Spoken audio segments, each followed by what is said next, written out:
আজকে আমি গোটা মসুর ডাল দিয়ে পেঁয়াজি বানাবো। তো তার জন্য এই 10 মিনিটের মতো আমি মসুর ডালগুলোকে ভিজিয়ে রেখেছিলাম। এখানে দুটো বড় সাইজের আমি পেঁয়াজ নিয়েছি, অল্প বেসন নিয়েছি, হলুদ গুঁড়ি, লঙ্কা গুঁড়ি আর লবণ, প্রয়োজন মতো সব কিছু নিয়েছি। লাস্টে আমি একটু গরম মশলা দিলাম। দেওয়ার পর এটাকে আমি, জায়গাটা আমার একটু ছোট হয়ে গিয়েছে, তো সেই জন্য আমি এটাকে আস্তে আস্তে করে মাখিয়ে নিচ্ছি। দেখুন কত সুন্দরভাবে আমার মাখানো হয়ে গিয়েছে।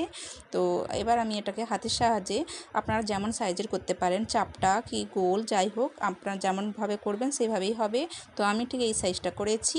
আর এখানে দেখুন আমার তেলটা গরম হয়ে গিয়েছে। এবার আমি এখানে একটা একটা করে সব ছেড়ে দেব। এই দেখুন খুব সুন্দরভাবে আমার তেলটা গরম হয়ে গিয়েছিল, তো তার জন্য আমি এক এক করে সব কিছু দিয়ে দিলাম। দেওয়ার পর এটাকে আমি এবার একটা ছান্তার সাহায্যে উল্টে পাল্টে করে ভেজে নেব। এখানে আমি অনেকগুলো তেল দিয়েছি, কারণ কড়াটা আমার অনেকটা পরিমাণে বড় ছিল। দেখুন কত সুন্দর গোটা গোটা একদম ভাজা হয়েছে। আর এখানে আলুও রয়েছে, বেগুনও রয়েছে, এগুলো আজকে আমি ভাজা করব। তো এই দেখুন সবগুলো আমার ভাজা হয়েছে, কালারটা কত সুন্দর হচ্ছে, একটু কিন্তু ভাঙে না। আর এখানে আমার মনে হচ্ছে বেসনটা আমার একটু কম হয়ে গিয়েছিল, যার জন্য আমার আলু থেকে বেসনগুলো বেরিয়ে যাচ্ছিলো। তো যাই হোক, এগুলো আমার সব ভাজা হয়ে গিয়েছে। আর